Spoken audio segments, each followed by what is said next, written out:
So let's continue on, and we now want to look at case 3, where the discriminant of the auxiliary equation is going to be less than 0, and that means that there are no roots of the auxiliary equation in the real line. So as I've started a new part, I'm just going to begin by copying some stuff out. So our differential equation then is of the form y double prime plus 2c1 y prime plus c2y is equal to 0, and we're looking for general solutions to that. We had this auxiliary equation, which was alpha squared plus 2c1 alpha plus c2 is equal to 0, and the roots of that are given by alpha is equal to minus c plus or minus the square root of c1 squared minus c2. And this final case that we're now looking at is when c1 squared minus c2 is less than 0. So there are no alphas that satisfy this auxiliary equation in the real line. So we are worried. It looks as though we're screwed. We're not going to be able to find any of these exponential functions that are going to satisfy this differential equation. Well, the answer is we hop up into the complex plane and we look at the solutions to this auxiliary equation in the complex plane. Now, the first time you see this, it looks like magic. I assure you it's not magic. There is a really good reason why it works. I'm going to try and give you a taste of that reason in my explanation here. Really, to understand this properly, you need to know more about complex analysis, and I'm very aware that this topic of second-order linear constant coefficient ODEs is taught in school even, to 17 and 18-year-olds who might have still quite basic understanding of the complex numbers and what they are, and still might think of the complex numbers as being quite abstract and quite magical and quite imaginary. So I'm not going to attempt to give a completely thorough explanation, but I'll give a taste of the explanation, and hopefully it'll be beneficial to most of the people watching this. So we are going to go into the complex plane. The complex numbers is a larger number system than the real numbers, and it has the beautiful fact that all quadratic equations have two roots inside them. And in the complex plane, the two roots of this are going to be minus c1 plus or minus I times c2 minus c1 squared. So rewriting this, alpha is now going to equal minus c1 plus I times, or actually plus or minus, I times the square root of then c2 minus c1 squared. So if c1 squared minus c2 is less than 0, then the other way around, c2 minus c1 squared is greater than 0, so this will have a square root, but overall we're going to now need I times that. So for simplicity, I'm going to rename this thing. We'll just call it C3. Or in fact, no, that's not a good name. What can I call it? We'll give it some Greek letter. Mu, maybe. I'll call it mu. Just because in our solutions it's going to appear, in fact I'm going to call it something, I'm going to change its name again, I'm sorry. I'm going to give it omega, that's the best symbol to call it. So our two solutions are therefore going to be minus c1 plus I omega, and that if you like is alpha 1. And then the second solution is minus c1 minus I omega, where omega is replacing this complicated square root c2 minus c1 squared.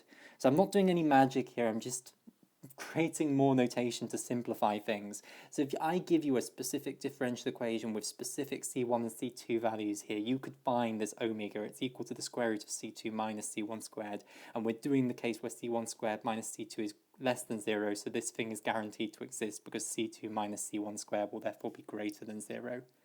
So just notation there, nothing complex happening. So in the complex numbers then, there are these two roots, and my claim is that we can now use those in our exponentials. So we can consider these exponentials. So e to the alpha 1 times x and e to the alpha 2 times x. and we can substitute in, and we will do later on, what alpha 1 and alpha 2 are equal to. Now, why can we do this? What do these things even mean? Well, what we are really doing is we're hopping over completely into complex analysis, and this is the realm of maths that really this is all about. Complex analysis, and this is quite an advanced branch of maths. It's a beautiful branch of maths, but it's something that's generally only taught to maths students because it's not as useful, for instance, as other parts of maths. So physicists and engineering students, they're probably not ever going to be taught complex analysis unless they go on to very high level stuff, because it's not so useful for real world applications. But it is an absolutely phenomenal branch of maths, beautiful branch of maths. And what's it all about? It's about the fact that you can define calculus just as well on the complex plane as you can in the real numbers. So to make a comparison, single variable real calculus is all about functions that map the real numbers onto the real numbers. So we have our function here, f, or indeed we've been calling it y throughout this video. And we can talk about derivatives of these functions, second derivatives of these functions, differential equations that these functions satisfy. You can do the same thing in the complex plane. You can talk about functions from the complex numbers to the complex numbers. So here is our function. And you can define differentiation for these functions, complex differentiation it's called. You can define second derivatives in complex analysis. And you can define differential equations here as well. And it turns out that this completely mirrors what's happening here. It actually does even better. There are results that are true here that are phenomenally beautiful that don't quite hold true here. So it's absolutely incredible.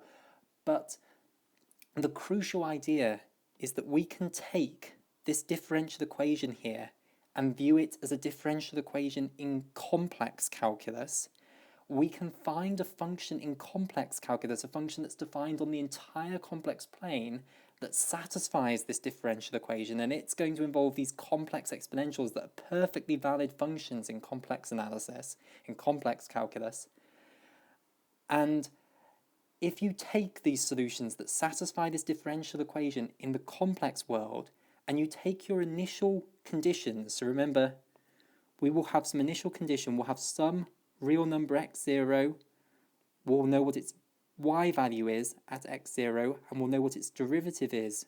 Now, putting this in on this picture, x0 is somewhere on the real line, so it's somewhere on this part of the complex plane, it's somewhere here, and then you specify what the value is at that point, so it might be over here, y0, and you know that it's going to be a real number because of our starting conditions were obviously all real numbers. They were never going to be complex numbers.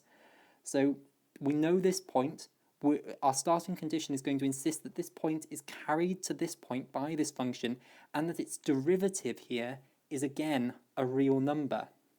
What you can do is you can solve the differential equation in complex analysis with these starting conditions, because these starting conditions are completely valid in complex analysis as well. They were real, but they're still completely valid over here, as I hope I've shown you with this picture. You can find a function that satisfies those starting conditions in this complex world, and then if you restrict that function down, that's a complicated function to find over this entire great big magical plane that is the complex plane. But if you restrict your attention just down to the real line, you say cut away all the rest, I don't care about this bit, just restrict my attention to there and look at what it is as a function just on the real line, it's going to turn out that as long as these starting solutions were all real numbers, that function is going to map the entire real line just onto real values in the complex plane. So restricted down just to the real numbers, we're going to get a real valued function, and that's going to be the perfect solution to our differential equation in just real calculus.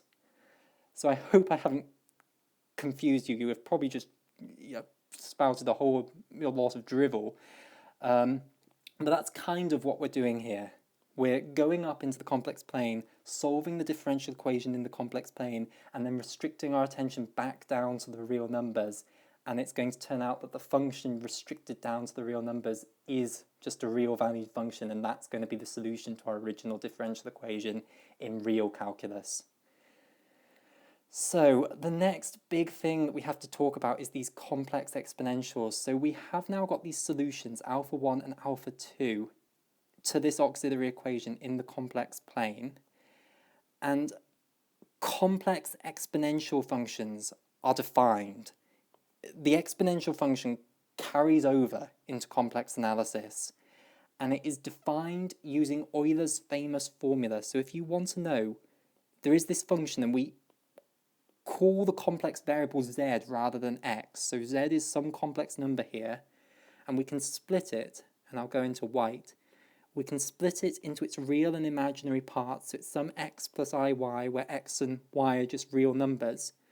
Then the complex number that it's going to be mapped onto is given by Euler's formula. So you can split it into e to the x times e to the iy using the properties of exponentials that are familiar from real calculus and which carry over into complex calculus. And now we can apply Euler's famous formula for what e to the iy is equal to. It's equal to cos of y plus I sine y. So this is what the complex exponential maps any complex number onto. It maps it onto e to the x times cos of x, that's the real component of the complex number it maps it onto, plus I, the imaginary part, times e to the x sine of y. So it's defined in terms of these functions we know from real calculus, cos, sine, and e to the x. X and y, remember, are real numbers, so you can work out what all of these are. So given any complex number, you can find where this exponential function maps it onto. And the reason the complex exponential is defined this way, and really Euler's formula is a definition, is so that this thing will differentiate in complex analysis the same way as it differentiates in real calculus, i.e. it differentiates to itself. So this thing differentiated in complex world is itself. And if you put any constant there, even if that constant is now allowed to be a complex number, it will differentiate to that constant times the same thing. So these things will differentiate to alpha 1. Well, this one here will differentiate to alpha 1 e to the alpha 1 x, and this one will differentiate to e to the alpha 2 x. So what we are overall going to imagine doing then is we have this differential equation now in our complex world. To find its solution, we're going to use these exponentials again, with some coefficient in front of this thing, and we need to really replace this with a z now that we're dealing with the complex world. If those coefficients are going to work, they're going to have to satisfy this auxiliary equation. The auxiliary equation has a discriminant that's less than 0. That's no problem because we're in the complex plane, so we find these complex solutions here. So now, what I know is that any linear combination of these is also going to satisfy the differential equation. And that's going to hold true for exactly the same reason as it worked in our previous example. So case 1, where the discriminant was greater than 0, we showed that linear combinations work. Remember, this calculus in the complex world works exactly the same way, so the differentiation is going to hold true exactly the same. So if we differentiate this and differentiate it again, we'll get equivalent things to what we got previously, and it will satisfy the differential equation for the equivalent reason. So this thing then is the general solution in the complex world to our differential equation.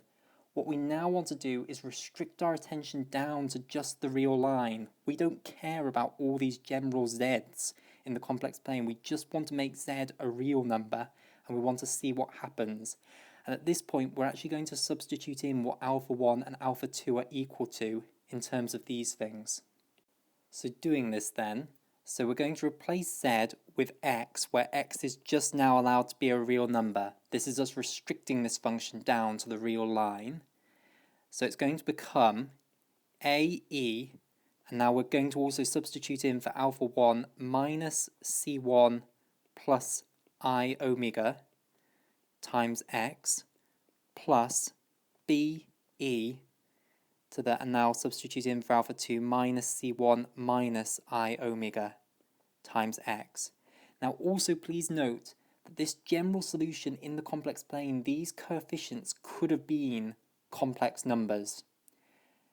What we're overall going to see is that this function now restricted down to x is going to be a real valued function. It's always going to be real as long as x is real, and as long as the initial conditions that you used were these real initial conditions where you had a point in the real line, it was being mapped onto another point in the real line, and its derivative there was also a real number.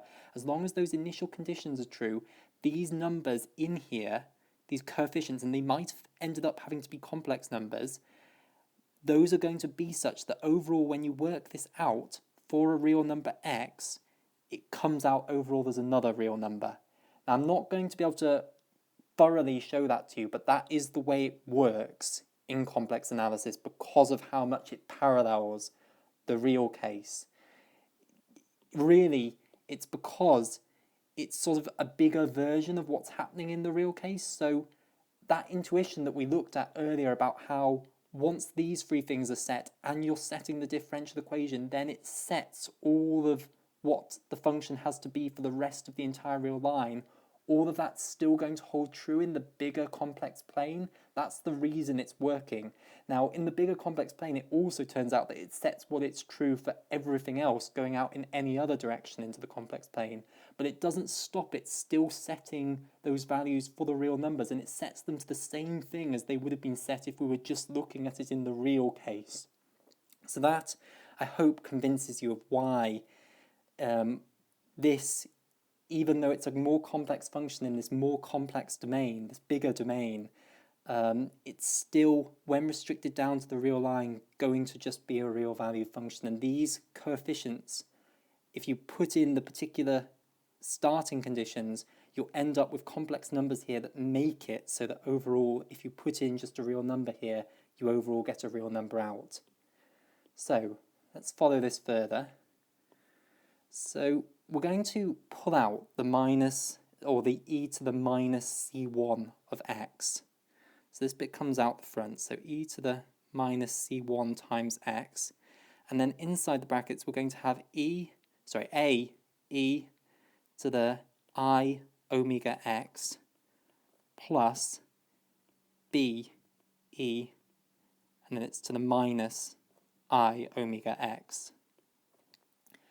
And now what we're going to do is we'll apply Euler's formula that we know applies to these exponentials where we have a complex or an imaginary part times a real number, because omega, remember, is a real number and x is a real number. So omega times x is a real number.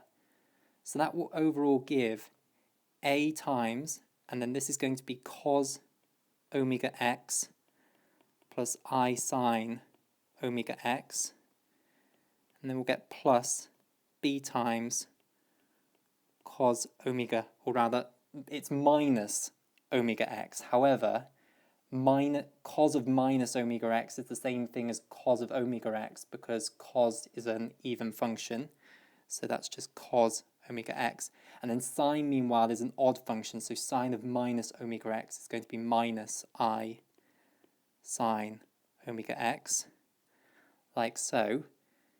And let's now rearrange this. So this bit out the front is absolutely fine. C1 is a real number, x is a real number, so this is just a nice real function.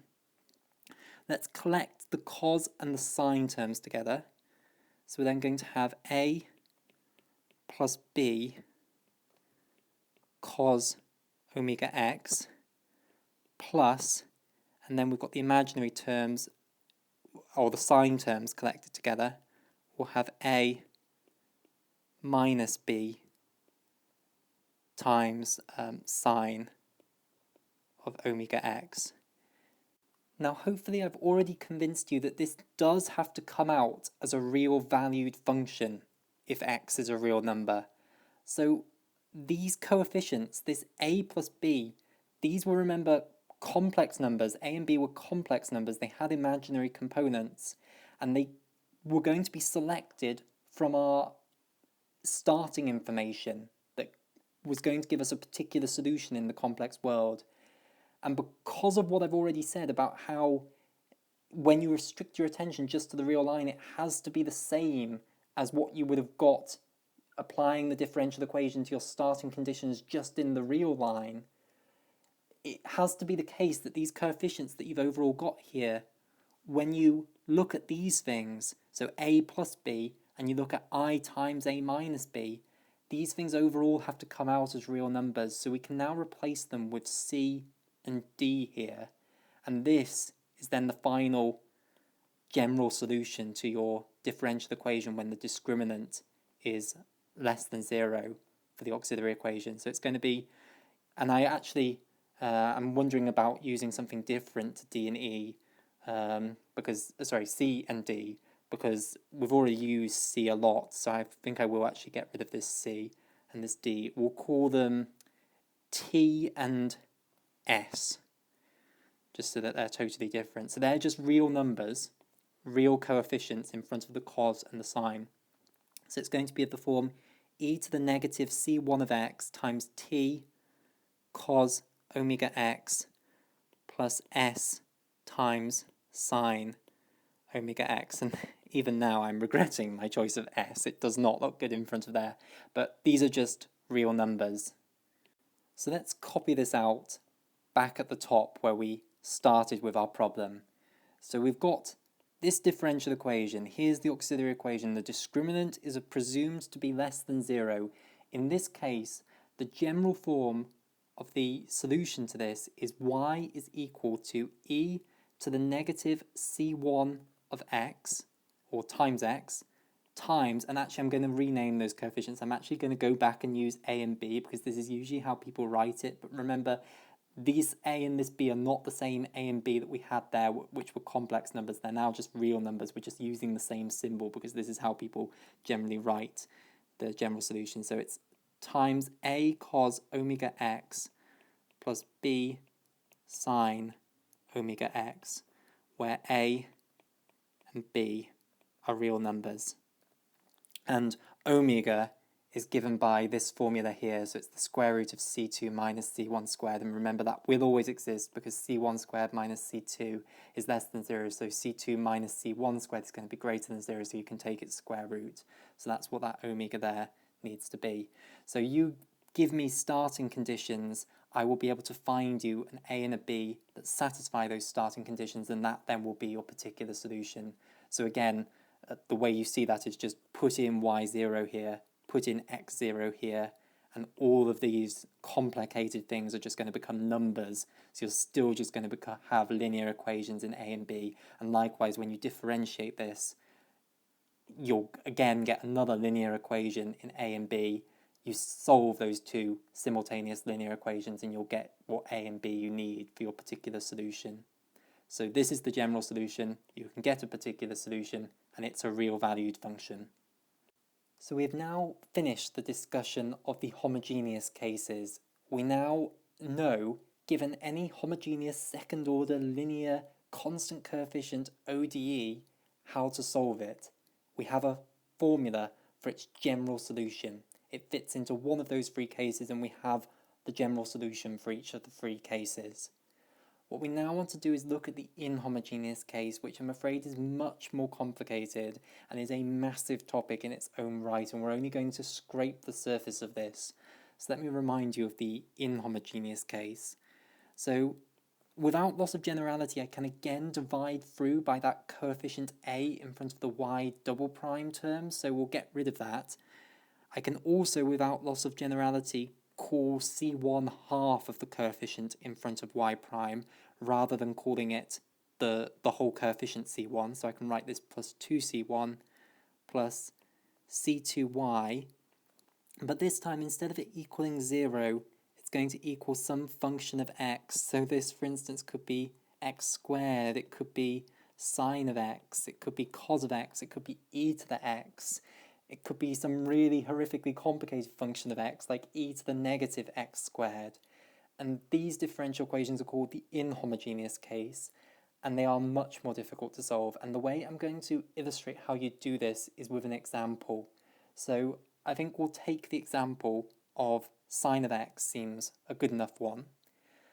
So the way you do this is you actually solve the inhomogeneous case, get the general solution for the inhomogeneous case, and then you add to it a solution that actually solves, a single solution that solves the inhomogeneous case, which we call the particular integral, and that then is the overall general solution for the inhomogeneous case. So I'm going to show you this for a sine of x. So you need to know what the particular integral is for you, you need to be able to find the particular integral for your function f of x, and this in general is a very difficult problem. For certain well-known functions, you can look it up in a textbook, or you will just know it because it's common mathematical knowledge. And for sinusoidal functions, so sine and cos, it is known what the form of the particular integral is for those.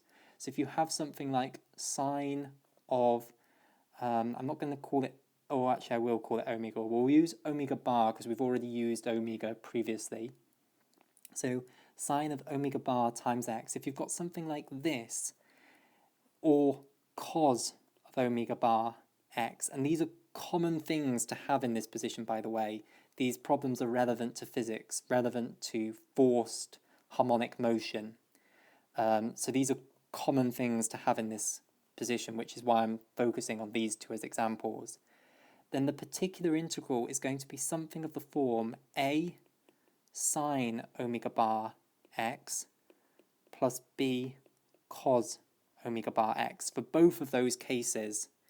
And it also works the same if you've got some coefficient in front of them. So if it's 5 or 6 or some general real number in front of these, this is the form the particular integral is going to take. So I'm going to call this ypi, and don't worry, we'll summarize this at the end so it makes complete sense. We're just going through it as an example at the moment. So this is pi for particular integral.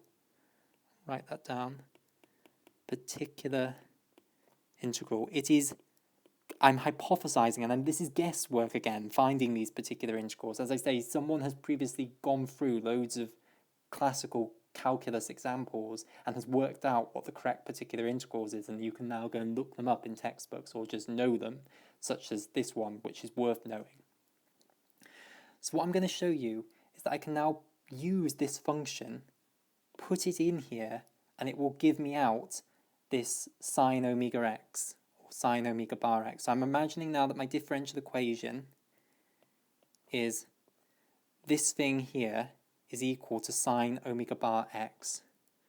So take your particular integral then, and let's differentiate it. So we're going to end up then with a omega bar sine omega bar. Oh, no, that's not correct. Apologies, I failed to differentiate sine correctly. So differentiating sine gives cos omega bar x plus, and then another mistake, it needs to be minus b omega bar sine omega bar x. The derivative of cos of x is minus sine. And then differentiating it a second time will then give minus a omega bar squared sine omega bar x minus b omega bar squared cos omega bar x. So we can now plug this into this differential equation here, and this will give a complete mess, but let's do it. So we're going to get minus, oh, not in red, why did I pick that colour? We'll go for yellow. So minus a omega bar squared times sine omega bar x minus b omega bar squared cos omega bar x plus 2 times whatever c1 is times then my first derivative of the particular integral, a omega bar cos omega bar x minus b omega bar sine omega bar x plus c2 times my actual function for the particular integral, a sine omega bar x plus b cos omega bar x. So now let's try and simplify this and get some conditions for a and b in order for this to actually all equal sine omega bar x. So I think hopefully it's clear that we need to collect the sine omega x terms and the cos omega x terms. So let's collect sine first. So we'll get a omega bar squared from here. From here we're going to get minus 2c1b omega bar. So we'll get, let's put some brackets in, minus 2c1b omega bar. And then from here we'll get plus c2a. So all of that times sine omega x. And now let's collect all the cos terms together. So we'll get minus b omega bar squared from here. Oops. And then from here we're going to get plus 2c1a omega bar.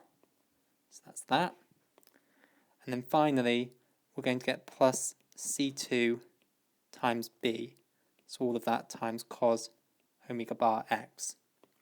So if overall this thing that I'm proposing as the particular integral as a solution to this is going to be a solution to this, then this had better equal this side. So that gives me then two linear equations in a and b, because this coefficient in front of sine, this must equal 1 overall, because it has to equal the same as the coefficient of sine on this side, and this one must equal 0. Because remember, we're not solving for a single solution of x. These are equations about the function. These have to be true for all x. So if this is going to equal this for all x, the only way it can work is if all of this is equal to 1 and all of this is equal to 0. If that's not the case, then yes, it might be true for a few x's that this is correct, but it's not going to be true for all x's, and it needs to be true for all x's. So this one has to be equal to 1, and this one has to equal 0. So we've got two linear equations in a and b. You can solve them, and you can get an a and a b that are going to satisfy this. Stick those in there, and you'll then have a particular solution to this differential equation. Now note, those a and b are now specific numbers. They're fixed already. What they are, you don't have any choice anymore. It's determined by this. That's a problem, because now we don't have a general solution. We have a particular solution that's going to have, it's going to satisfy one set of initial conditions, but what about all the other possibilities for initial conditions? We have our initial conditions that at x0, y has to have value y0, and the first derivative has to have value y prime at 0. There's only one set of initial conditions that are going to be satisfied by this particular integral. So you don't have any choice. You can now put in x0 into here and you'll find out what y0 has to be. You can differentiate this, stick in x0 here, and it will tell you what y0 prime has to be. So it's not a general solution at all. It's a particular solution that satisfies only one of this huge, great class of possible initial conditions. So how then are we going to find the overall general solution? Well, this is why you need to solve the homogeneous case. If you find a function that satisfies the homogeneous case, that satisfies the equation equaling 0. So if you then take that function and add it to the particular integral, that overall function will overall satisfy the inhomogeneous case. So let's show that. So the overall general solution is going to then be what's called the complementary function ycf plus ypi, where pi is the particular integral. So this cf stands for the complementary function.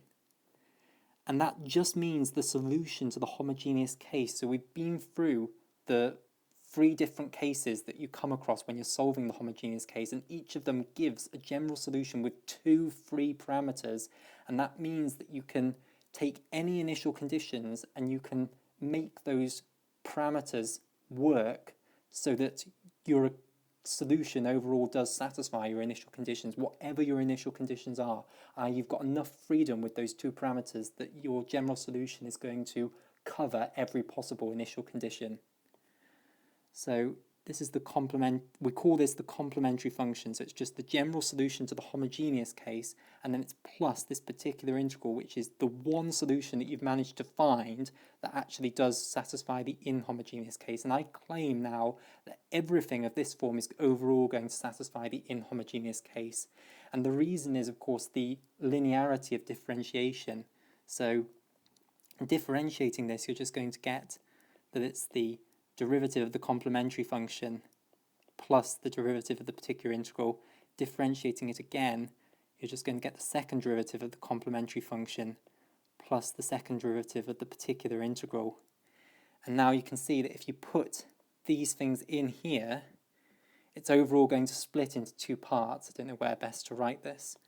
So putting it in, you're going to get y double prime of the complementary function plus y double prime of the particular integral plus 2c1 times y prime of the complementary function plus y prime of the particular integral plus c2 times the complementary function plus the particular integral, that this must equal your, well, I'll write it in general now, rather than the f of x necessarily being a sinusoidal function, it could be equal to f of x. And then you can just split this up, collect the terms involving the complementary function and the terms involving the particular integral. So let's collect all the terms involving the complementary function. So we've got the second derivative from here, we'll get the first derivative from here, and the function itself from there. So we've got y double prime of the complementary function plus 2c1 y prime of the complementary function plus c2 times y complementary function plus, and now collect all the terms for the particular integral. It's equal to the second derivative of the particular integral plus 2c1 times the first derivative of the particular integral plus c2 times the particular integral. Now, this is going to work because all of these, whatever complementary function you put in here, it's in that general form with two free parameters that are going to be set by your initial starting conditions. They're always going to give 0. For all x, this thing is equal to 0. So that goes. And then we know for the particular integral, for all x, this thing is indeed equal to this. So yes, if you take this combination of the complementary function plus the particular integral, any of the huge class of functions that are included in this complementary function, they are also going to satisfy the differential equation. So this then is the general solution to your inhomogeneous case. You take your starting conditions and you've got the two free parameters in the complementary function that you can pick to make it work for your starting condition, and that thing that you've then got is going to be the solution in the inhomogeneous case. So it relies upon you being able to find the particular integral then to solve the inhomogeneous case. And for sinusoidal functions, so sine and cos, it will be of this form where omega bar needs to appear in here, and then you'll be able to you'll have to find the a and b that makes this work, and you could have some coefficient in front of here, some number. Again, it will be of this form, the particular integral. Again, I've shown you how you solve it. You find these systems of linear equations in a and b that must be satisfied in order for this to be true. For polynomials, it's going to be another polynomial function. For exponentials, it's going to be an exponential function. You can look up, there are tables which, given a starting f of x, tell you what particular integral, what form your particular integral is going to take, and then you can just stick it into your specific differential equation with these coefficients here and work out what it's actually going to need to be. But it is a difficult problem in general, finding the particular integral. But that is the tip of the iceberg of how you solve inhomogeneous cases.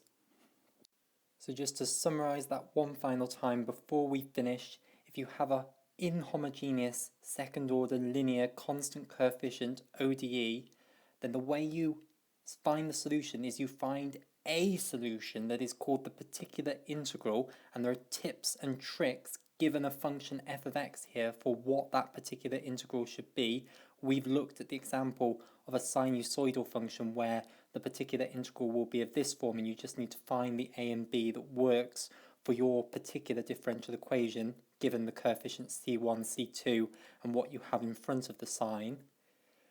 So you find this particular integral. This is just a single solution to your inhomogeneous case. The general solution is then of this form: y is equal to the complementary function plus the particular integral, where the complementary function is the solution to the homogeneous case, and that will have those two free parameters that you're free to vary. So given your starting conditions, you can then find a specific solution to those starting conditions by finding what the values of those parameters inside the complementary function need to be in order to satisfy your initial conditions. So that's the overall summary of how to solve these inhomogeneous cases. And with that, we'll end there. Thank you very much.